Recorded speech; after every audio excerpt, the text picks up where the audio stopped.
Okay, hello and welcome to Are You Ready for Love?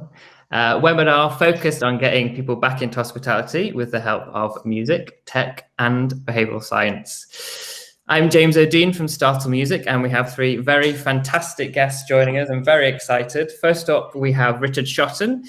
Richard is the author of the fantastic best-selling book, The Choice Factory. Now, I have it right here, in fact. This is a book that I enjoyed so much that I actually bought it twice. So the first time was on audiobook, and I liked the way it was written and wanted to have it kind of to hand, so I bought the paper version as well. So I bought it twice, and our team love it as well. And if they bought it twice, you've probably done pretty well by our entire team. So hello, Richard. How are you doing today? Yeah, not too bad, thanks. Cheers. Lovely. Next up, we have Shereen. So Shereen Ritchie is the managing director of Leon UK. And I was actually thinking, Shereen, how ironic it is that today is called Are You Ready for Love? Because I do, in fact, love the Love Burger. And I've just realised that you're doing home kits that I've completely missed out on. Yeah, and we still got them. So I'll get one over to you. But yeah. Definitely, it's definitely a subject topic that I am ready to talk about. Good. I'm glad to hear it. Anyone that has any partial responsibility for making the Love Market come to the market is very, very high regards in my eyes. So welcome, Shereen. And next we have Craig Bunting. So Craig is the co-founder and director of independent coffee brand Bear. We're huge fans of Bear, and for anyone wanting to taste, we are actually giving away some of Craig's coffee. So if you're interested in that, do listen out for the giveaway coming up later on. Hello, Craig. Have you had your coffee this morning? Hey, yes, I have. I had exactly the same coffee that you guys are going to get soon. Wow. So a nice black filter coffee. It was good. Amazing. Great. So do listen out for that because it's completely free. And why wouldn't you want free coffee? Mm-hmm. Okay, so today we're going to be talking about quite a few things.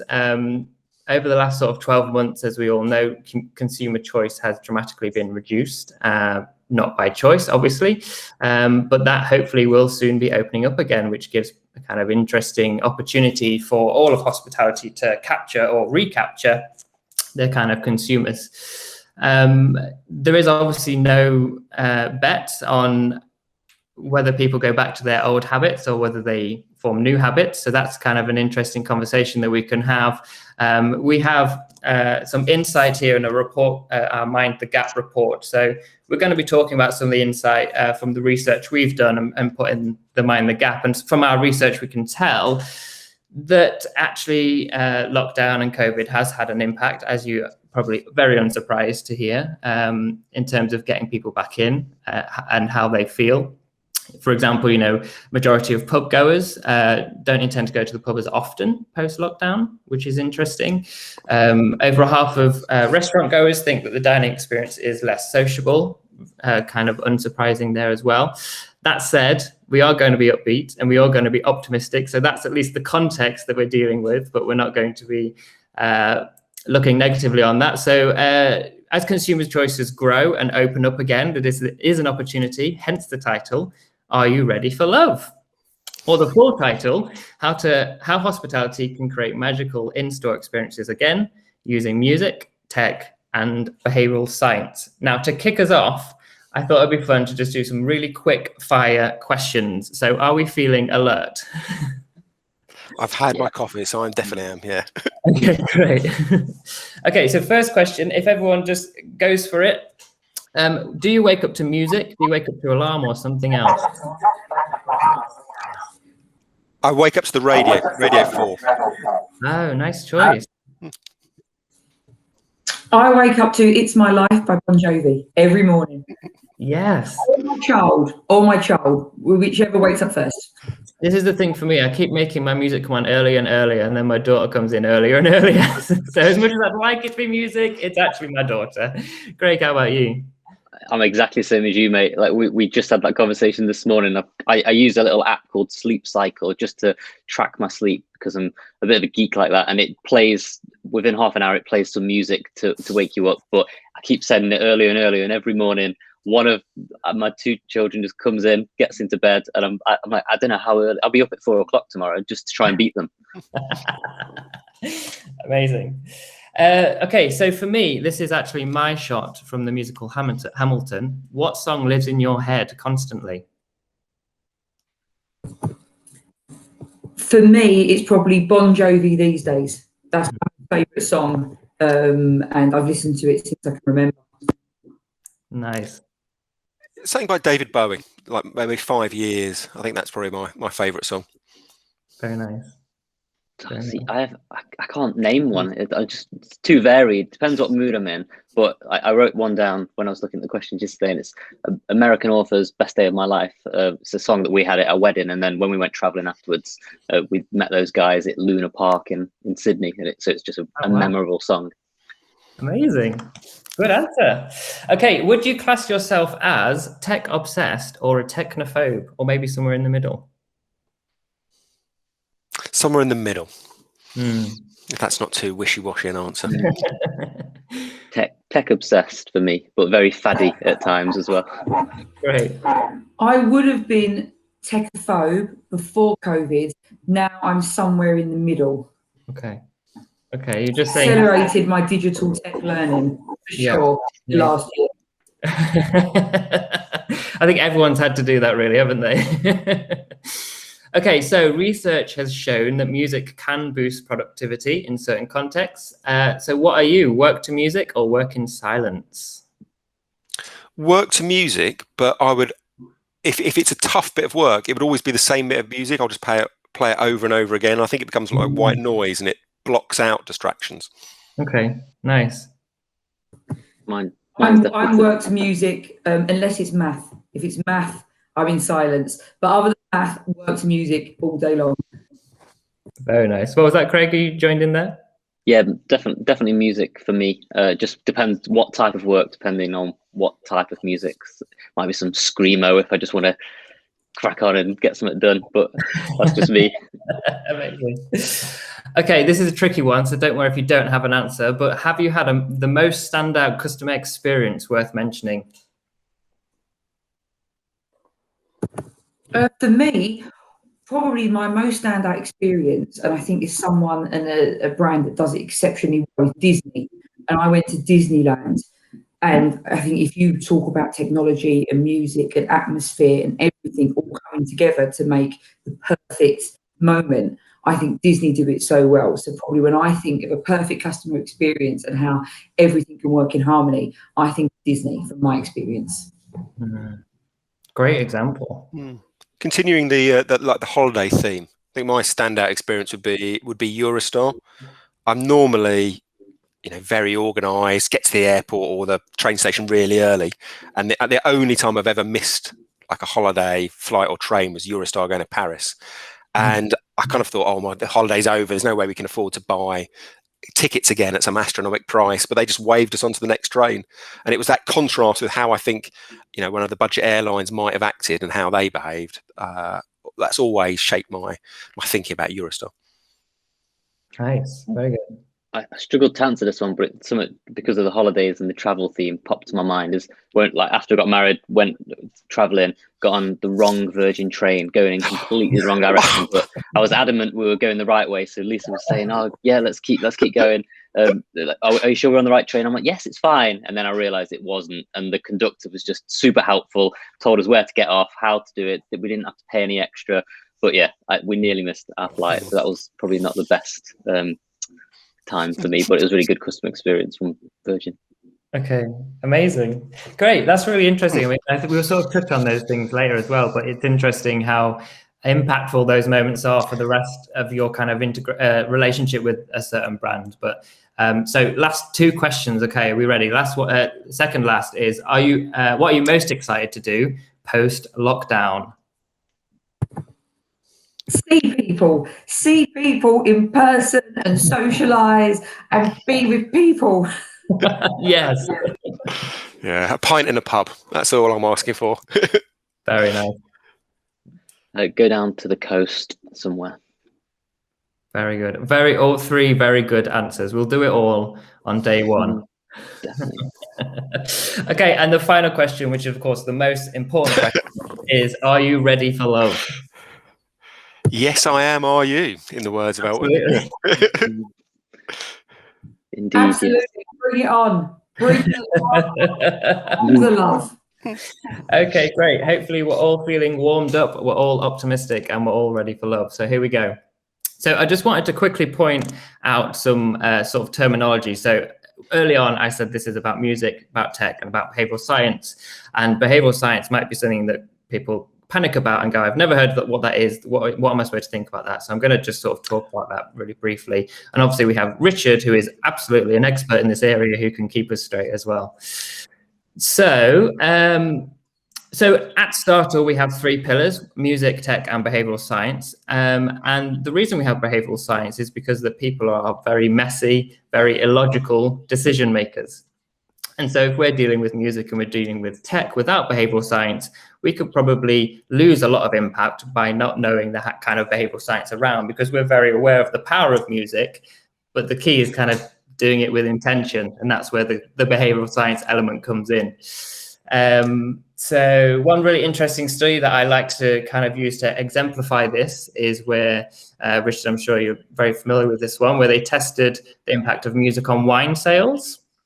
Yeah, that's North and Hargreaves. Yeah. Yeah, exactly. So on alternating days, they played French and they played German music. On the days that French music was played, French wine outsold German wine. And on the other days when German wine was played, German music was played, German wine outsold French wine. So obviously the music there was impacting the decision on what wine to buy. That kind of shows us a really interesting thing in terms of, we're very illogical decision makers, actually. And, no consumer on that day would have said, I bought this wine because of the kind of music that was on. Therefore, that's why we deal with behavioral science at Startle, because of that. Because if we have music and we have tech without behavioral science, we kind of think it's just sort of nice music and wishful thinking, as opposed to doing things with intention. I just wanted to cover that off. And Richard, as I said, is an expert in this area, so we're not going to stray from good science. So I am going to come straight to you, Richard. So the first topic we're going to kind of cover off is the idea of first impressions. So Richard, could you give us an insight into the power of first impressions, or the primacy effect, and how a commercial space might begin to create a powerful one? Yeah. So there's a lovely set of studies going all the way back to the 1940s about the power of first impression. And the psychologist who first did these studies was someone called Solomon Asch. And what he showed was that our first impression of a brand or a person creates a filter through which we then judge their later actions. So I did a really simple study about 5 or 6 years ago to see if this worked commercially. And we got a large sample of people, say 1,000 people, and we told them about this fake brand called Black Sheep Vodka. And some of the people, we told them it was award-winning, refreshing, satisfying, vinegary, and weak. The others, we told them it was weak, vinegary, satisfying, refreshing, and award-winning. So everyone gets the same adjectives, but some hear the positive first, some hear the negative adjective first. And when we asked people to rate how good they thought this drink would be, how great the packaging was, we found that those who heard the positive adjective rated the vodka 11% higher. So the idea being, that first experience of a brand then sets your expectations, what you think that brand's going to be like, and then later information the brand's interpreted through that lens. So first impressions, I think, are absolutely super important. Yeah, and it's interesting, obviously, picking up from our answers to standout customer experiences, that those impressions last, and they kind of, it's like you say, it's the way that you then view the brand going forward. Yes, absolutely. So the particular thing about the primacy effect is it then shapes later events. Right. In terms of memory, though, there's another set of experiments by Daniel Kahneman and Donald Radermeyer. So Kahneman's famous for winning the Nobel Prize in 2002, but he did all sorts of experience tests, with ice buckets, colonoscopies, all sorts of different experiments. And what he showed was when you ask people later on about that experience, there are 2 moments they're particularly likely to remember. the peak of an experience and the final moment of an experience. So he called this the peak end rule. So I think absolutely right to focus on that first experience because it will shape later enjoyment. But in terms of shaping people's memory, it's important for brands to focus on the final experience. And that I think is quite interesting because it's different from what most people do. You know, most brands are very keen on making a great first impression. Very few think about the final moment of an experience. Yeah, no, I entirely agree. And I want to swing over to Shereen.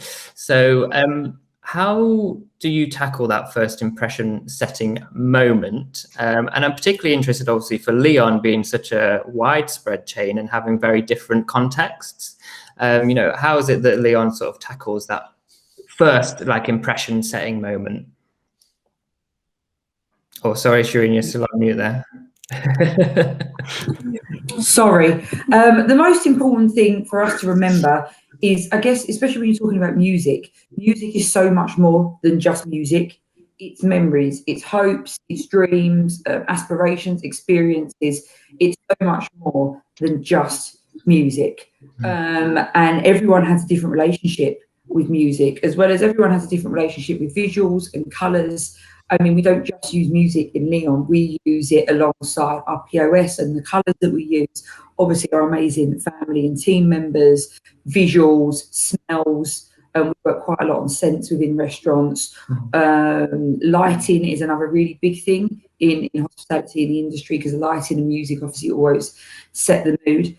I think whatever your view on music is, the one thing that's certain, when you get that connection, you get that tingling feeling. So be it when you're watching an audition on X Factor, or you're watching a band in Glastonbury, or you're listening to a song on the radio, when you get a connection, it creates an emotional response that also, you know, will trigger a memory and trigger that mechanism. So that's what we look at.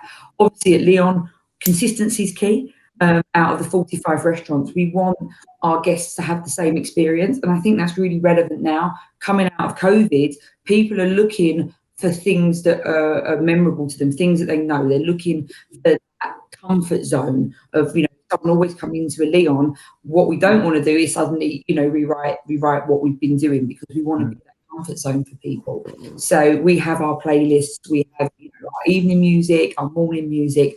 One really interesting thing, over Pride, we have a Pride playlist, which is really upbeat classics. You know, I Want to Dance with Somebody by Whitney Houston. You know, your real banging classics that you'd expect to hear at a Pride Carnival. And that has been our most requested playlist. And I think it's arguably our most upbeat playlist. So I definitely think people, you know, will gravitate towards wanting to have that upbeat music, especially now, you know, as we're coming out of a really tough time, you know, and it's okay to say that. It's been really challenging for so many people for so many different reasons.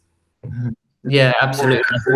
In a sense, it's like that we borrow the power of music all the time for the brand, right? So, you know, we use it, we know and love everything that music can do, and all the time we're borrowing that impact and putting it in store. So Craig, sort of similar question to you, really. How important to music is it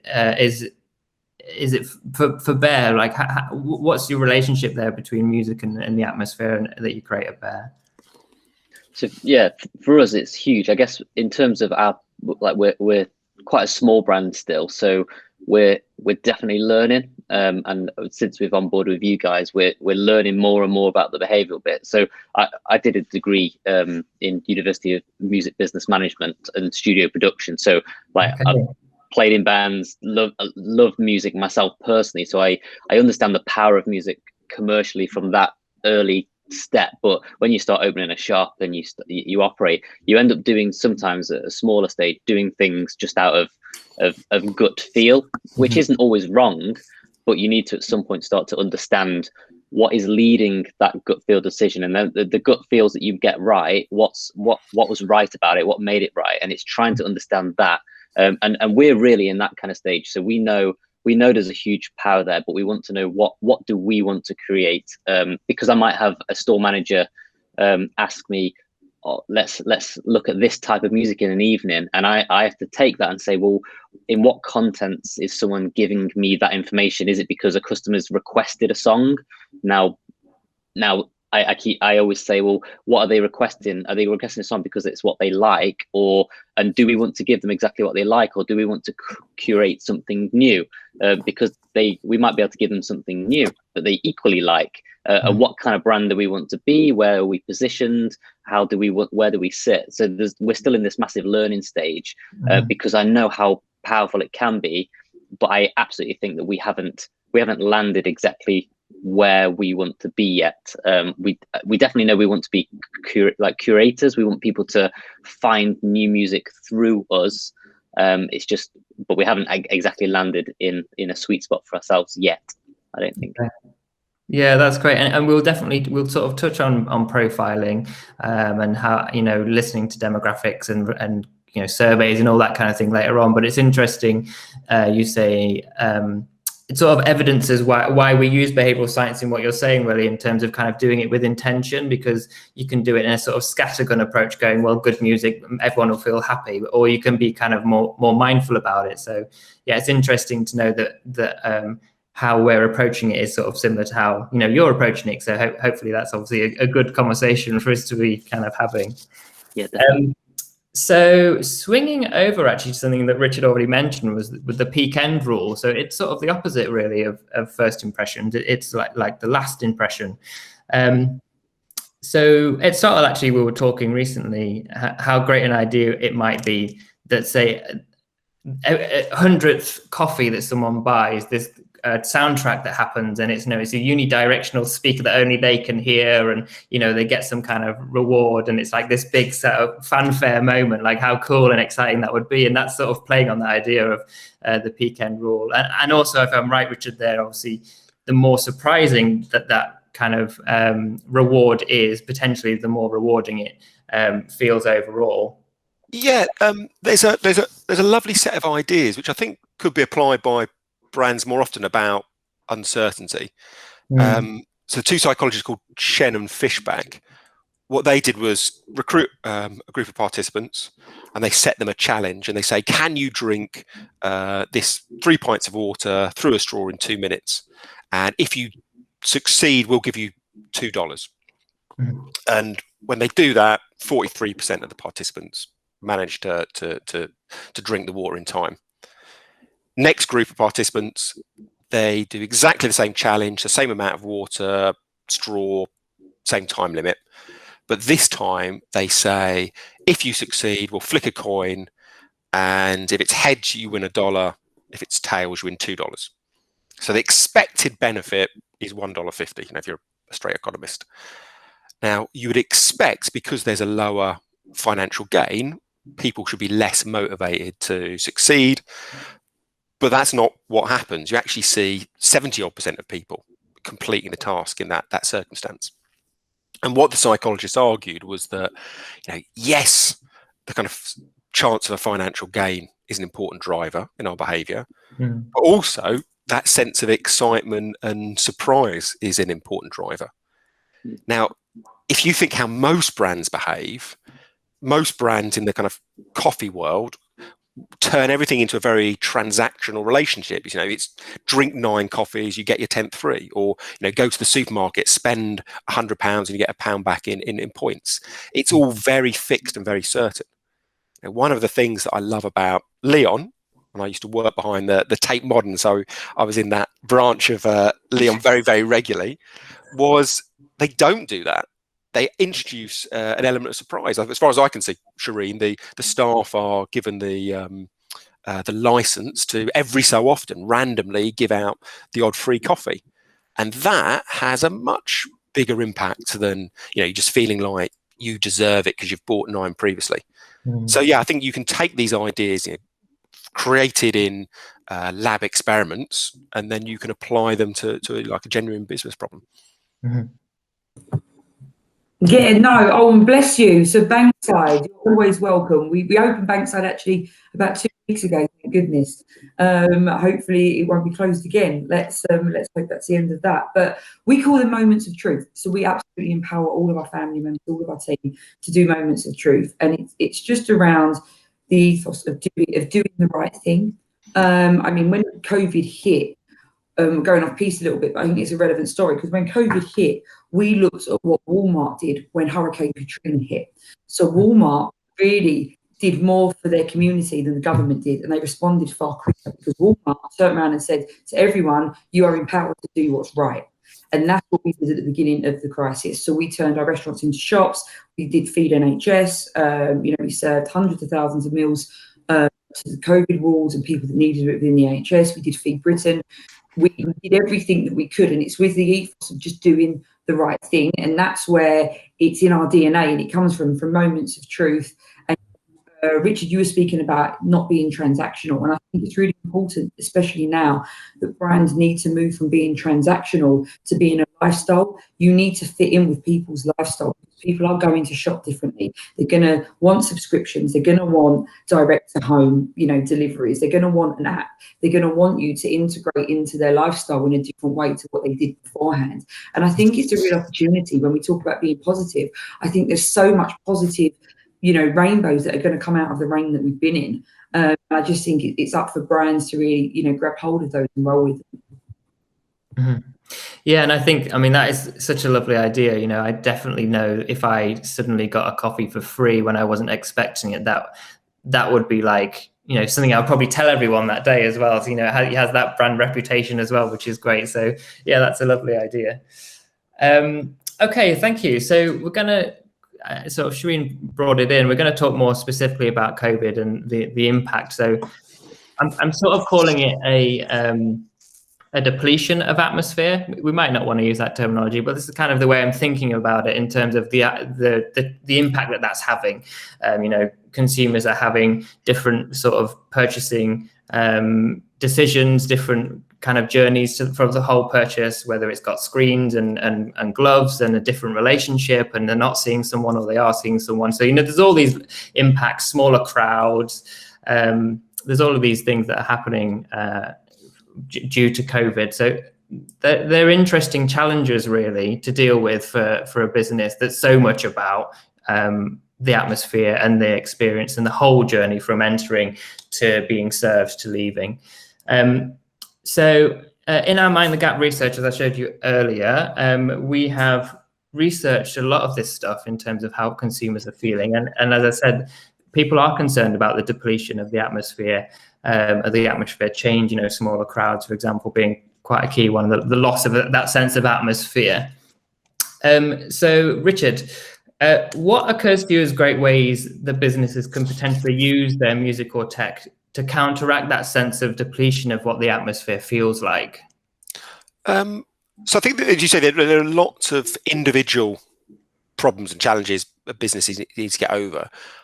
One where there might be some insights from psychology that are interesting would be the increase in queuing.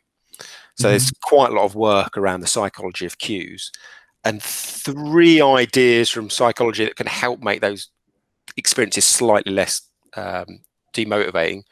There's an idea that occupied waits are less stressful than unoccupied waits. And there's a fantastic story from Houston Airport around this, that back in the early 2000s, Houston Airport was getting lots of complaints from people about how long they had to wait at the baggage carousel. It was only about 7 or 8 minutes on average, but people found it deeply annoying. So their solution, because they couldn't actually speed up the time to get the bags onto the carousel, their solution was to turn the wait from an unoccupied one into an occupied one. So once people left passport control, rather than being sent directly to the baggage carousel, they took them on a little looping walk round the airport. And so by the time they had arrived at the carousel, their bags were only a minute away.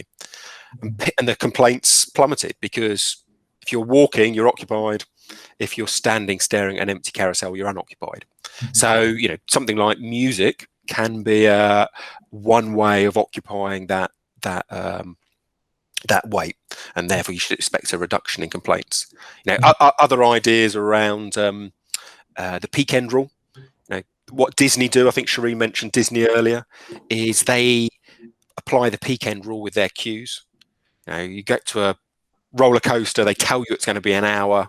Actually, they know it's only going to be 50 minutes. So by the time you get to the end, you're pleasantly surprised. Oh, I only waited 50 minutes, not an hour. So maybe telling people they're going to be waiting longer and pleasantly surprise them. What's the, creating a positive at the end of that queuing experience. Yeah. And then the final one, known delays are less painful than unknown delays.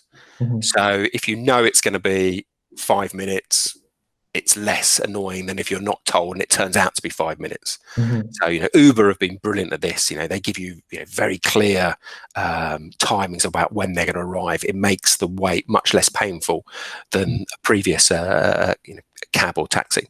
So, telling people how long it's going to be, maybe slightly exaggerating the length of that, and then occupying them while they're queuing. Those are kind of 3 ways of reducing the kind of pain of queuing. Yeah, that's great. And I feel like the thing, I personally have studied behavioral science for quite a lot of years. And the thing that I find most interesting most often is that the solutions are really affordable and simple. Like that airport is so simple in terms of that solution, but, having a dramatic decrease in complaints is awesome. Yeah, so I think you're absolutely right there that I think sometimes businesses, if they have a big problem, they automatically think, well, the solution has to be expensive or large. Mm-hmm. What's fascinating about psychology is you're absolutely right. Very, very small interventions can have absolutely huge effects. Yeah. I mean, probably the biggest example of that from recent years was pensions. The British government switched from it being opt-in to opt-out. Absolutely no costs involved. Yet the proportion of people who had a workplace pension in big companies over the next 6 months when that regulation came in went from about 60% to 80%.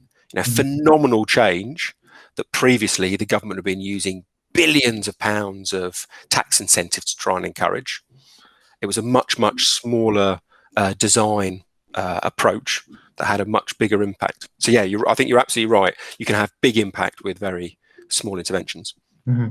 Yeah, absolutely. It's something as well. I know Rory Sutherland talks about in terms of it's just about the people asking the questions, because the power's there, with the knowledge is there. It's just kind of having people ask the question to help. For people who don't know, actually, so Rory Sutherland is kind of, as with Richard, a behavioural science aficionado, and Adman, he's worked at Ogilvy for a lot of years. So swinging back to Shereen and Craig, so considering what we've just been saying, what kind of considerations are you having in terms of that depletion of the atmosphere and how you might sort of impact, tackle that? Craig, maybe we'll start with you. I think for us, it's that there's certain things that we have to do due to guidelines, like you said, about masks and things like that, that are a given. But one thing we've got to be aware of is every different person has their own perspective about those things. Whether they agree or disagree with them is one major thing. So everyone that arrives in your space, even though the guidelines might be the same, and we as owners and even our staff are well rehearsed in managing those, every single customer has a different perspective, opinion, and also understanding or lack of understanding of what those guidelines are. So it might be 100 people ask you, for instance, someone might walk in forgetting to put their mask on. That doesn't mean they're a rule breaker. That doesn't mean they necessarily are, they think they're exempt, or they might have just forgot, because it's still a habit that they haven't been out for such a long amount of time.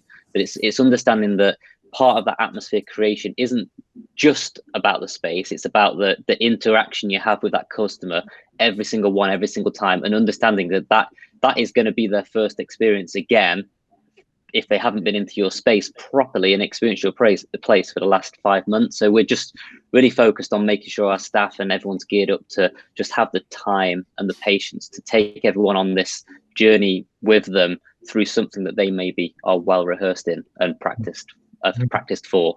Yeah, sure. And there's sort of a delicacy, isn't there, in the way that you could say, excuse me, have you got a mask or whatever? There's definitely better and worse ways you can do that kind of thing. Yeah, of course. Okay, Shereen, how about you? What's Leon? Yeah, no, I mean, I completely agree with what Craig has just said, and it's another layer of challenge on, you know, our industry is operationally challenging as it is, and obviously you add on everything else with everyone's view. I mean, COVID is now becoming as controversial in some ways as Brexit. Everyone's got a different view, and you're trying to be Switzerland and keep everybody happy, you know, and sort of be in the middle. But for us, you know, we know humans tend to mirror emotions they're surrounded by. So as a brand, we reflect that. I've already spoken about music, lighting, POS, visuals, our amazing team, you know, our amazing family that we have. And it's having that understanding and taking, I think, the time with people, and also helping guide them through the journey. Because if people, for instance, were very London centric, there are some people that haven't been in London for a year, and when they do return, they're going to shop and they're going to move in a different way. And it's just helping support them and guide them through that. And it's really interesting what Richard was saying earlier about the psychology behind queuing. Not that I'm an expert in this, but we have learned through our KPIs and through data that we've got. When we queue, we have 2 pinch points in Leon. You can rather queue before you order, or you sometimes wait for your food to be made.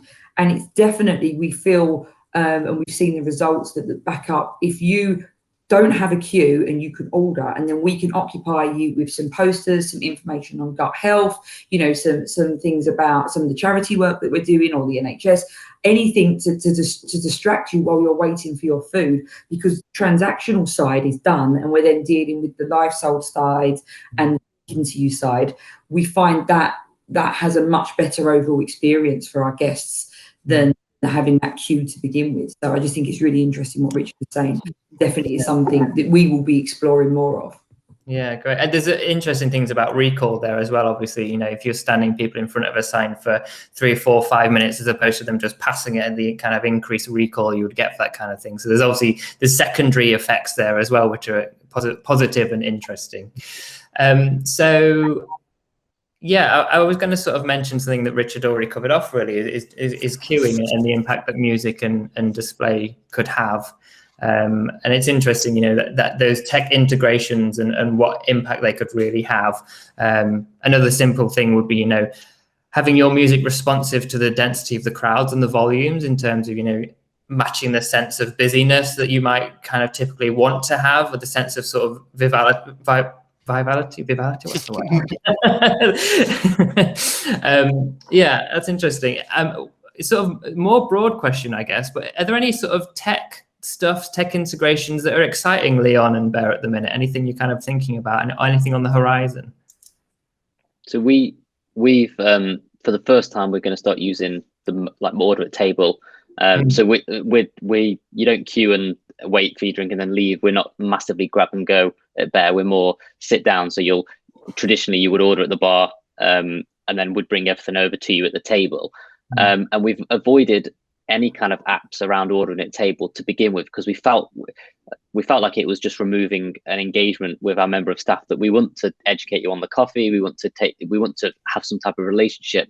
But through COVID, we've had to think about that differently. And it's made me think, actually, that the app, if you use it in the right way, can increase that engagement, because now I'm, like you said earlier, I'm removing my staff's requirement to be transactional with a customer and actually giving them more time to have more of a customer relationship with the customer, because the transaction can be done through technology themselves at the table, and we're already bringing stuff to their table for them. So yeah, looking at mobile ordering or table ordering is a big one for us when we reopen. I think we're not a restaurant, so we're not table service, and doing the table service thing was a little bit frustrating for us, because that's just not our business style. It's not how we operate. It's not how our model's built.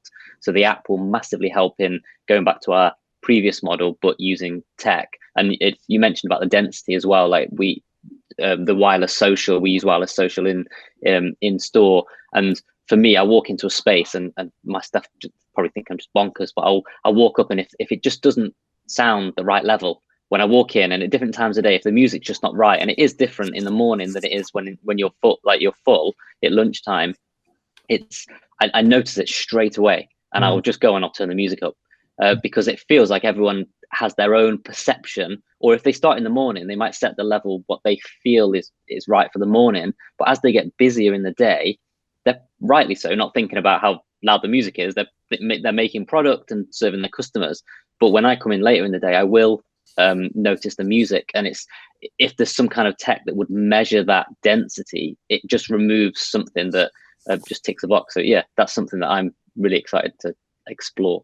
Yeah, that's great. It's looking quite a lot at Startle as well. Studio. I'm sorry, Shereen, I think we're getting a bit. Thank you.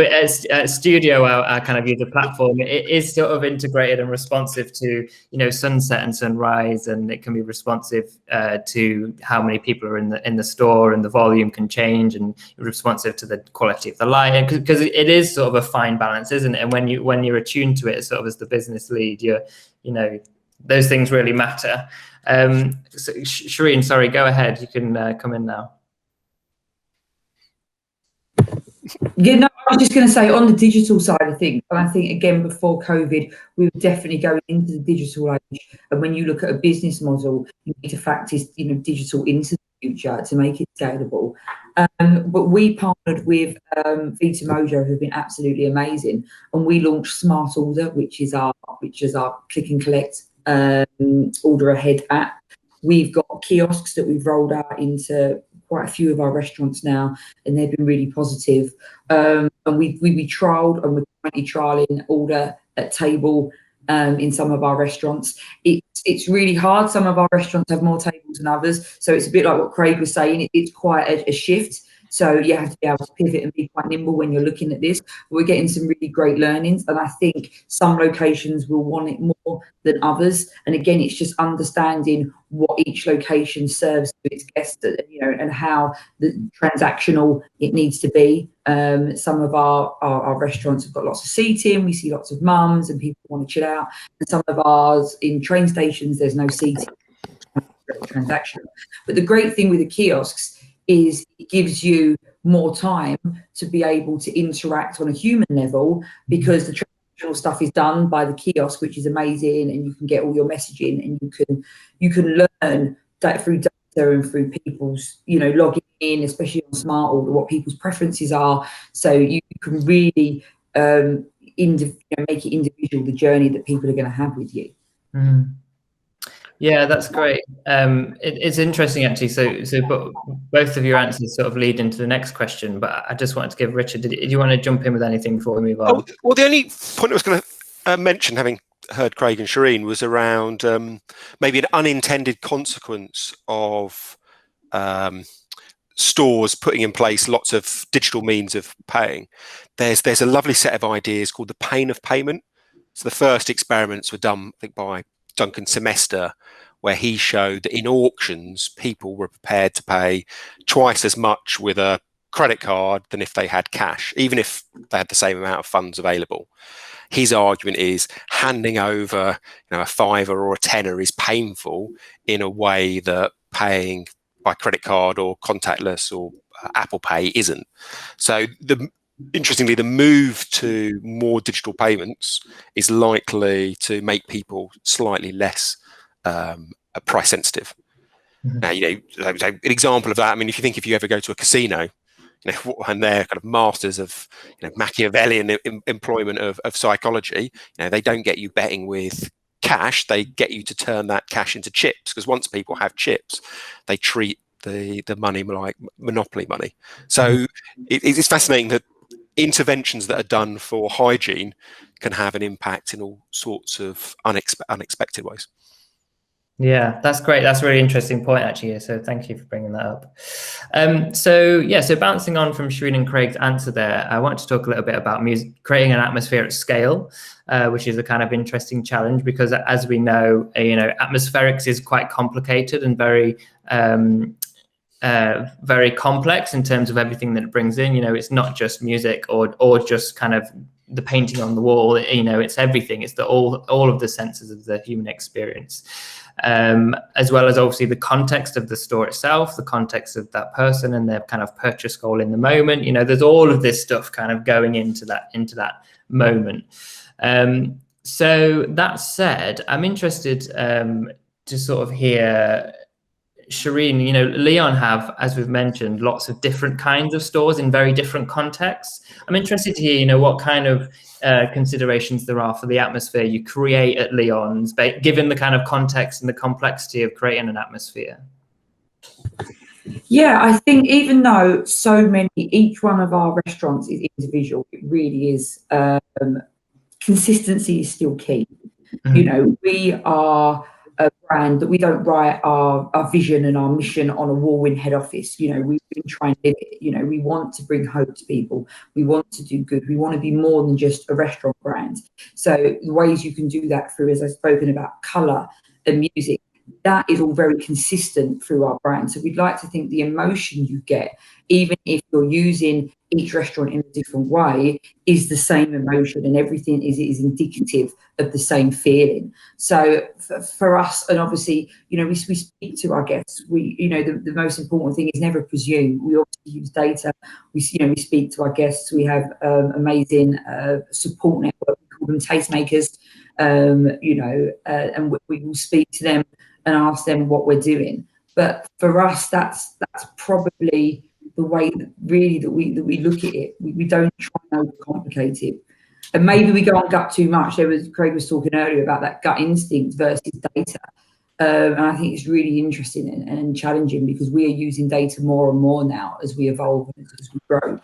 But I think our gut instinct always has been around our mission and our vision, you know, helping people live well and feel good. And as I say, just really, you know, have that hope within our restaurants. We want people to be able to come to us to escape their lives and be able to be in our restaurant and feel like that they're safe. Mm-hmm.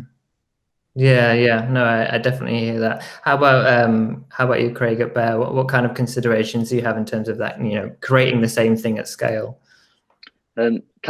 Well, just touching on that gut thing as well, because I think it's quite interesting. It's like how you use data is really interesting, because the data will tell you what you've done in some respects. So what you could do, what decision you could make next, but your gut might give you a complete 180.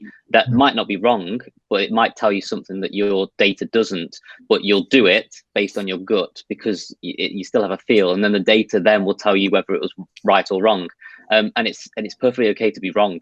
But you know you're wrong based on the data telling you that wasn't quite the right decision, or it might be the best gut feeling that you've ever had that transitions you into a different kind of pathway. But then you still use data to tweak and move around, because same with the music, like you could go to town on the data and the psychology behind it if you're just trying to, for instance, use music to increase a transaction, which is really important.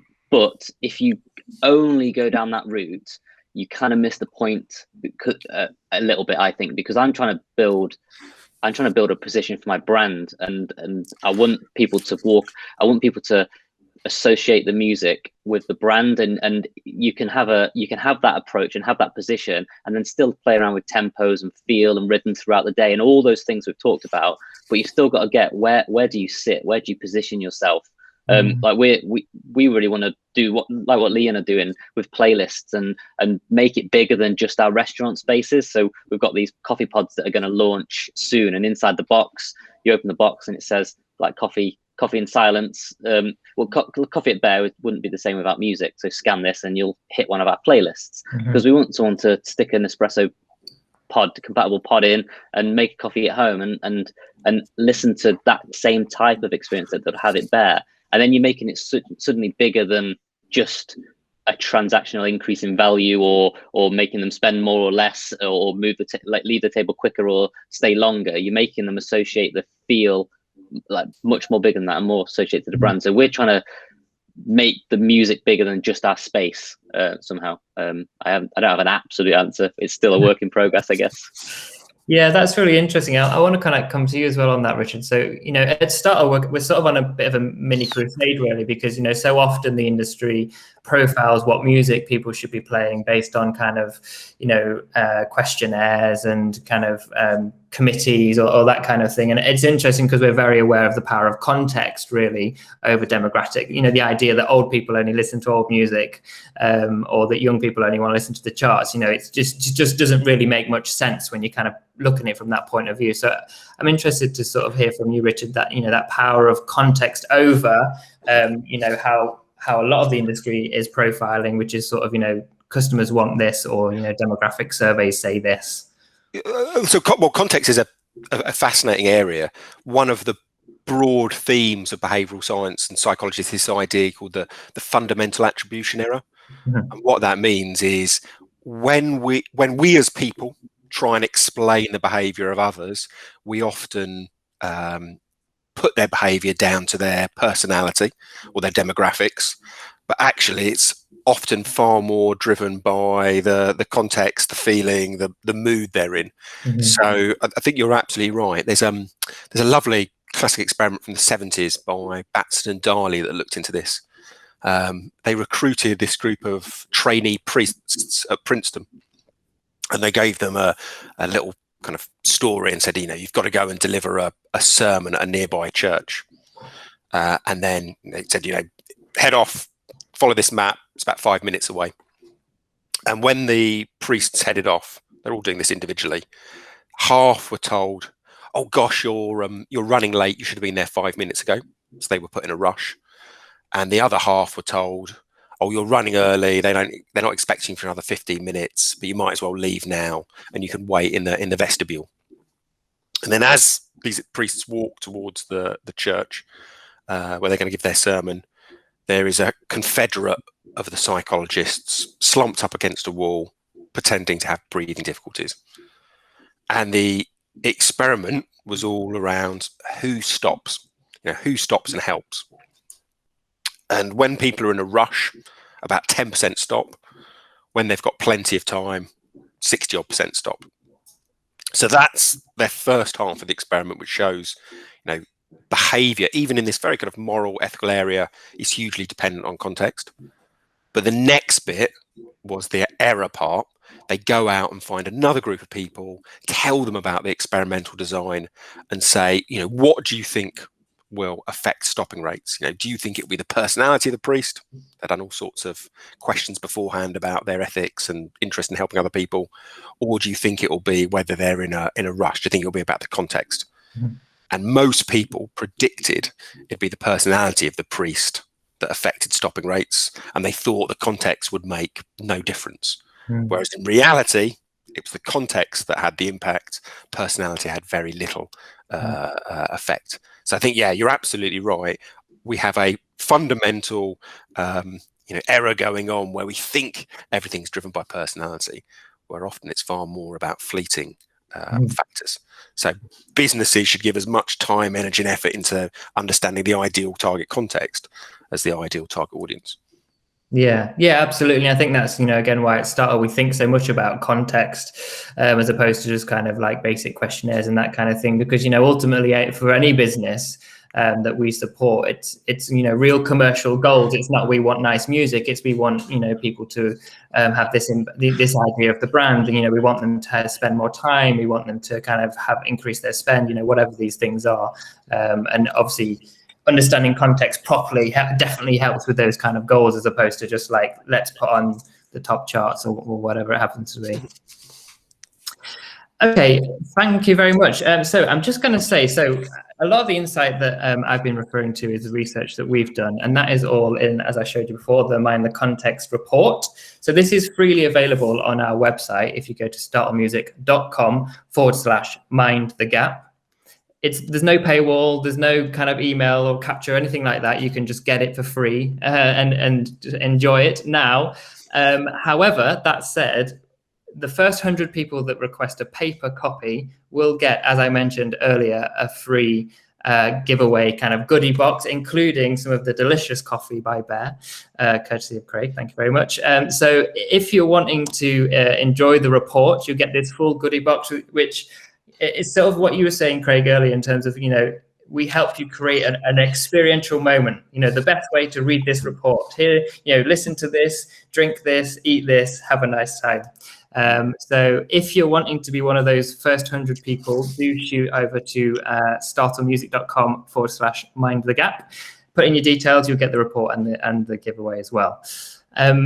So we have promised an upbeat chat. So I'd like to give everyone a few moments, you know, considering the peak end rule, let's go out with a bang, to maybe just give us a quick sort of sign off, you know, what you're looking forward to or what have you, to finish us off nicely. Richard, maybe let's start with you. Okay, well, if you want to finish on a positive note, it was something that I think Shereen touched on earlier, which was obviously there are all sorts of challenges with the return to business, but one opportunity is there's lots of experiments that suggest when people's environment changes, you know, so if they get married, divorced, retired, move house, all sorts of unrelated purchasing habits change. So I did a study and it showed that if you underwent a life event within the next 12 months, you're about 2.5, 3 times more likely to try a new brand in a dozen or so categories.